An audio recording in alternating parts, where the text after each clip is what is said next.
Relativistic kinetic energy, मतलब जो kinetic energy होती है, अब v as very very less than c है तो हमारे पास काइनेटिक एनर्जी हाफ mv² आ जाता है। लेकिन अब अगर एक ऑब्जेक्ट है हाई स्पीड से मूव कर रहा है तो इसकी जो एनर्जी हमारे पास आती है वो रिलेटिविस्टिक काइनेटिक एनर्जी है। तो रिलेटिविस्टिक काइनेटिक एनर्जी हमने आज स्टडी करना है और वो क्या है, देखिए जो पहले मैंने बता दिया था कि as we know that length, time and momentum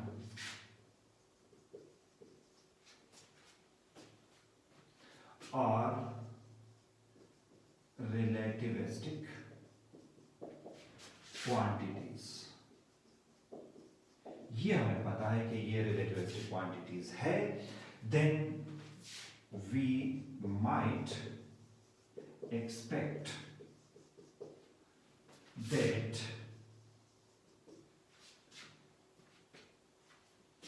kinetic energy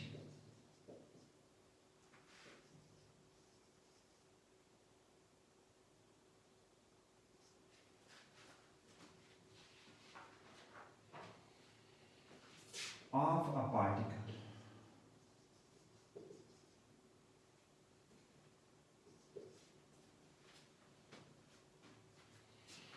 may be relativistic।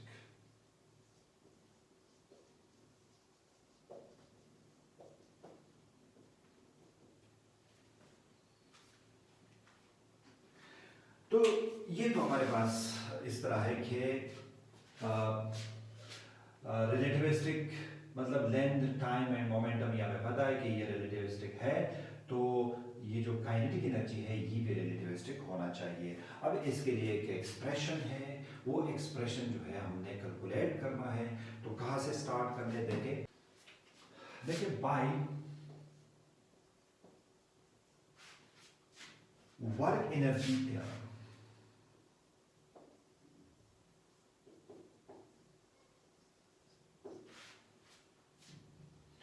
the amount of work done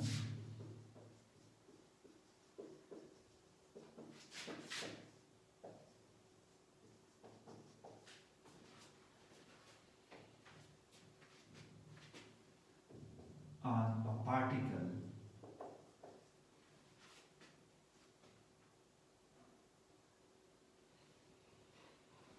to increase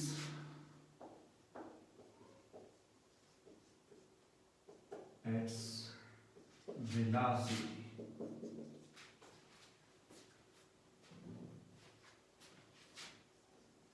from 0 to v। मतलब वर्क एनर्जी थ्योरम यह है कि आपके पास अगर एक ऑब्जेक्ट है, एक पार्टिकल है और इसकी वेलोसिटी इंक्रीज करता है फ्रॉम 0 टू v, तो हम इसको किस तरह लिख सकते हैं। देखिए इसमें अगर मैं काइनेटिक एनर्जी इसको अगर मैं t से भी रिप्रेजेंट कर सकता हूँ, w से भी कर सकते हैं, तो t से भी और ke से भी कर सकता हूँ।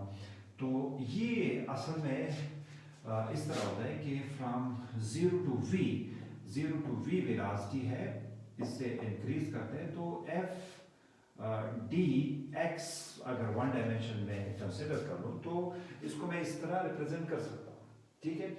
तो वर्क एनर्जी जो हमारे पास थ्योरम है इससे मैं इस तरह लिख सकता हूँ।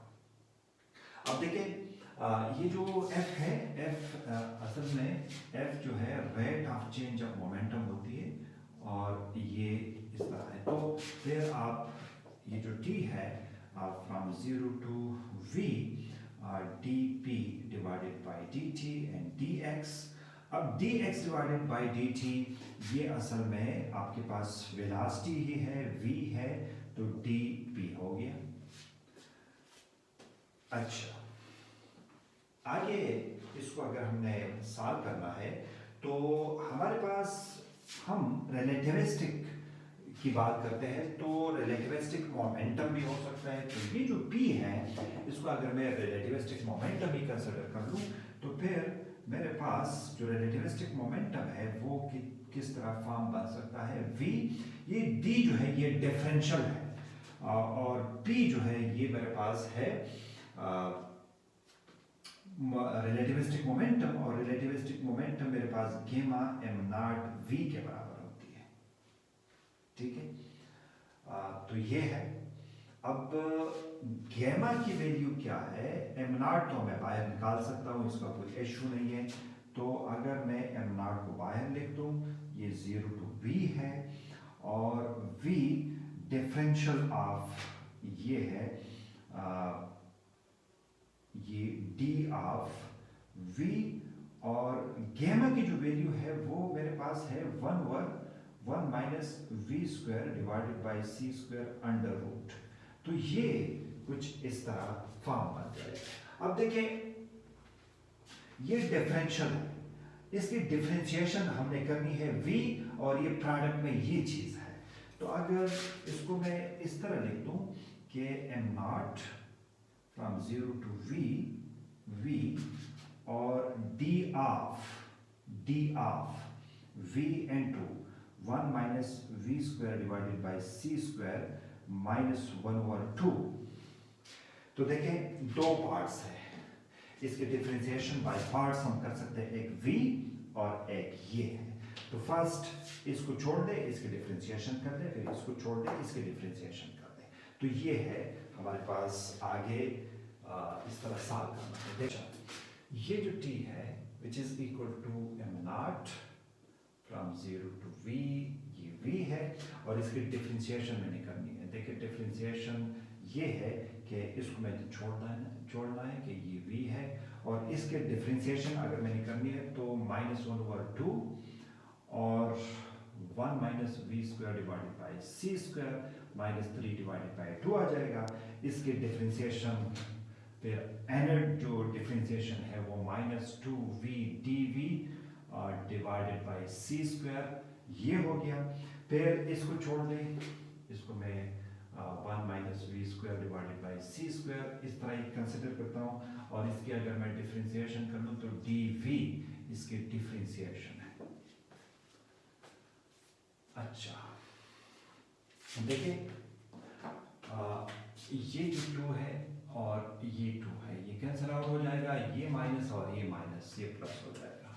तो further m not 0 to v, और v इधर से अगर आप लोग देखें इसको, तो ये v है और ये भी v है, तो ये v स्क्वायर बन सकता है। लेकिन एक चीज़ है कि यहाँ पे प्लस भी है, मतलब कि गलती है, यहाँ पे प्लस है। तो देखिए, इसमें माइनस माइनस प्लस हो जाएगा, और ये v स्क्वायर हो जाएगा, और यहाँ से c स्क्वायर, और ये है dv, और इधर से अगर मैं लिख दूँ 1 minus we square divided by C square and 3 divided by 2। तो ये मैं इस तरीके से इसको रिप्रेजेंट कर सकता हूँ। अच्छा, फिर plus 1 divided by 1 minus we square divided by C square and dv, ये हो गया। सिंप्लीफाई करना है तो देखते हैं, इसकी जो सिंप्लीफिकेशन है 0 to v, ये v तो सबसे बाहर है, इनकी जो सिंप्लीफिकेशन हमने करना है तो dv ये हम कॉमन ले सकते हैं। तो इसको लिख दे v square divided by C square into 1 minus we square divided by C square, और ये है 3 divided by 2 plus 1 divided by 1 minus we square divided by C square, और ये 1/2 में लिख सकता हूँ, और इधर से मैं dv को बाहर निकाल देता हूँ।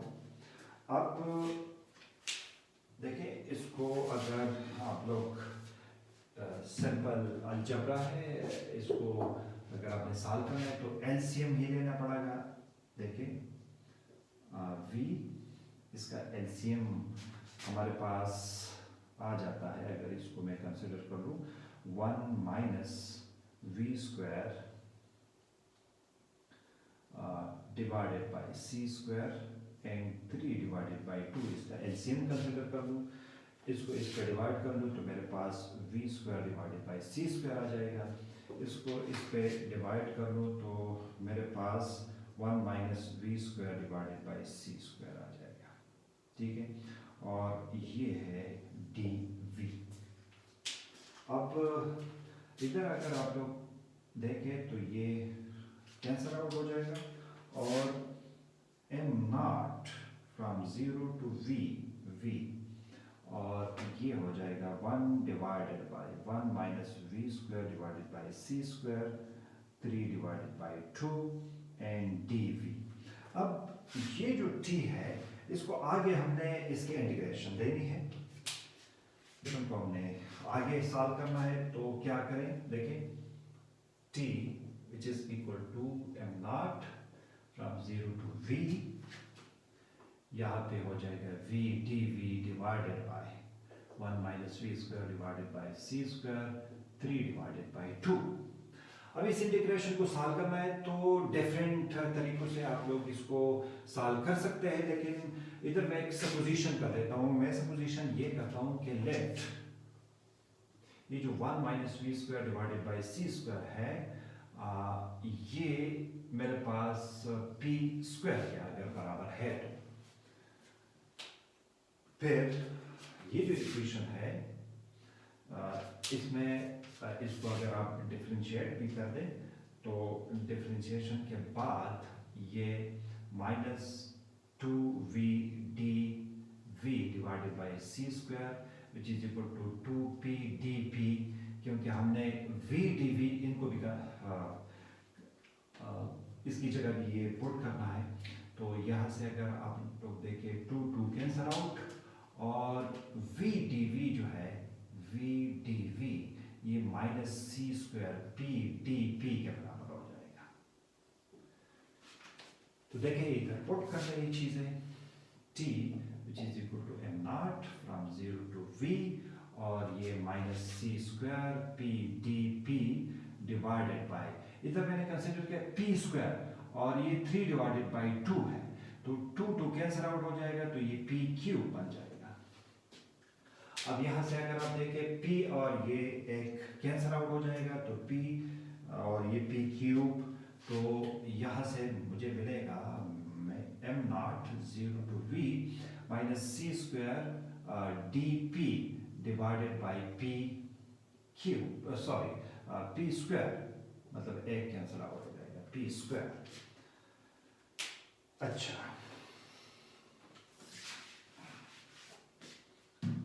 आगे माइनस सी स्क्वायर ये बाहर निकाल सकता हूँ, minus am not C square और इधर से 0 टू v और यहाँ पे p माइनस 2 डी पी लिख सकता हूँ।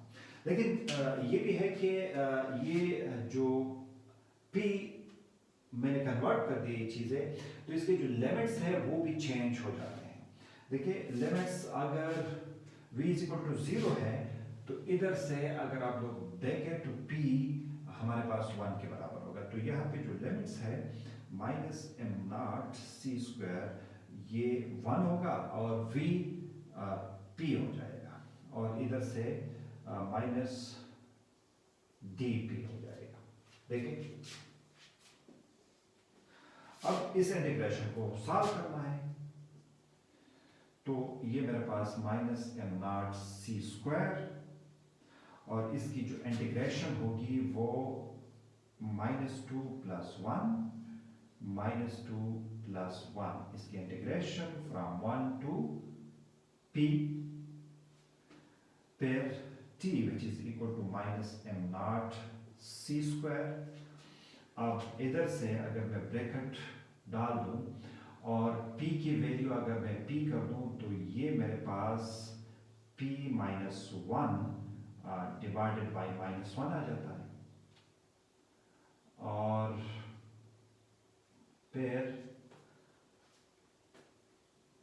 माइनस हो जाएगा, और p की वैल्यू अगर मैं 1 पुट कर लूँ तो ये 1 आ जाएगा, और नीचे भी -1 आ जाएगा। कुछ इस तरीके से मैं लिमिट्स को पुट कर सकता हूँ। तो ये माइनस माइनस ये प्लस हो जाएगा, तो t which is equal to -m0। अगर एक और काम कर ले, ये माइनस और ये माइनस बाहर निकाल दो इधर से, तो ये प्लस हो जाएगा, तो m0c², और इधर से मुझे मिलेगा 1/p -1। इस तरह कोई चीज मिल जाएगा। अब p की जो मैंने पुटिंग की है, वो वापस जाके इसमें पुटिंग हमने करनी है, क्योंकि p है तो इधर से अगर मैं p की वैल्यू निकाल लूँ तो p की वैल्यू मेरे पास 1 - v² divided by c² under root आ जाएगा। तो p की वैल्यू इधर पुट कर लें, तो t which is equal to m0 c² 1 divided by 1 - v² divided by c² under root -1। तो अब ये जो फाइनल रिलेशन है, जो रिलेटिविस्टिक काइनेटिक एनर्जी है, इसको मैं इधर ही लिख देता हूँ कि T which is equal to m0 c², और ये चीज जो है ये गैमा फैक्टर है -1। तो मतलब ये है कि T जो काइनेटिक एनर्जी है relativistic m0 c² gamma -m0 c²। तो ये डिफरेंस होगा, मतलब ये जो रेस्ट मास है इसमें से अगर इसको माइनस कर दे तो फिर हमारे पास जो एनर्जी बाकी रह जाती है वो एनर्जी काइनेटिक एनर्जी होगी, क्योंकि रेस्ट मास भी हमारे पास मौजूद है। ठीक है, तो गेमा m0 इसको अगर मैं इस अंदाज में लिख दूं, T which is equal to gamma m0 c² -m0 c², कुछ इस तरह अगर मेरे पास आ जाए तो ये रिलेशन मेरे पास इस तरह बन सकता है रिलेटिविस्टिक काइनेटिक एनर्जी का। लेकिन इसका एक और भी चीज है कि फर्ज करते हैं एक ऑब्जेक्ट है, वो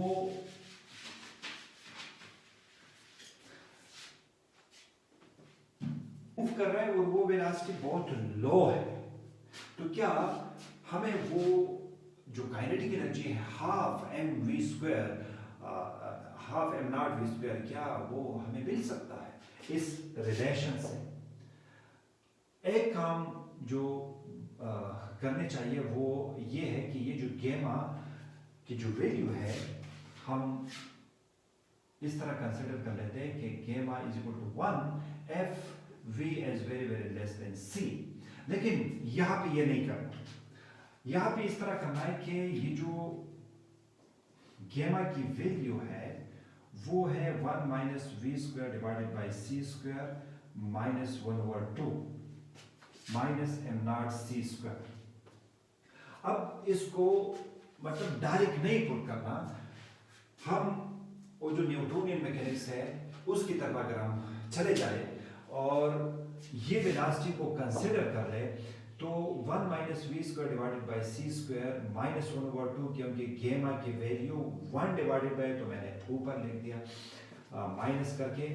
तो फिर ये जो रिलेशन है, ये जो टर्म है, इसको बाइनॉमियल एक्सप्रेशन से अगर हम इसको खोल दें तो फिर हमारे पास, क्योंकि बाइनॉमियल एक्सप्रेशन हमारे पास a + b n है, तो इसकी a n प्लस b की पावर 0 होती है, और फिर n a n - 1 b की पावर 1 एंड सो ऑन। इस तरह अगर हम इसको खोल दें तो फिर देखते हैं t which is equal to m0 c², और a की जगह मेरे पास 1 है, तो 1 की जो भी पावर आ जाए वो 1 ही हो जाएगा।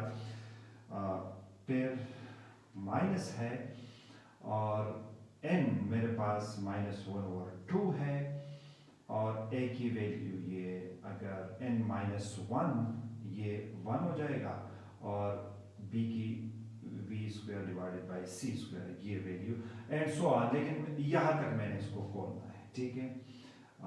हायर ऑर्डर्स में नेग्लेक्ट कर रहा हूँ, क्योंकि जब जो वेलोसिटी है वो अगर बहुत ज़्यादा v is very very less than c है, तो इसका स्क्वायर, इसका क्यूब, इसका हाई पावर्स जो है वो बहुत ज़्यादा कम हो जाता है, तो इसी वजह से इसको मैं नेग्लेक्ट कर रहा हूँ। यहाँ पे m नॉट c स्क्वायर है, तो देखते हैं m नॉट c स्क्वायर, इधर से मेरे पास 1 प्लस और ये आ जाएगा half v square divided by c square आ जाएगा, minus m not c square है, तो इसको मल्टीप्लाई कर दे t which is equal to m not c square 1 से, फिर इसको इधर भी मल्टीप्लाई कर दे तो 1/2 v square divided by c square m not c square और minus m not c square. अगर आप लोग गौर कर दें तो ये माइनस ये कैंसल आउट, एंड यहाँ से अगर आप लोग देखें तो t which is equal to half m naught और ये c स्क्वायर से कैंसल आउट हो जाएगा, ये कैंसल आउट हो जाएगा, तो half m naught v square, तो वही काइनेटिक एनर्जी आ जाती है जब हमने पहले कैलकुलेट किया हुआ है, ठीक है। तो न्यूटोनियन मैकेनिक्स में जो हम बात कर रहे थे कि न्यूटोनियन मैकेनिक्स में जो काइनेटिक एनर्जी होती है वो हाफ एम वी स्क्वायर होती है, half m naught v square है, तो हम कन्वर्ट कर सकते हैं ये जो फार्मूला है इसमें।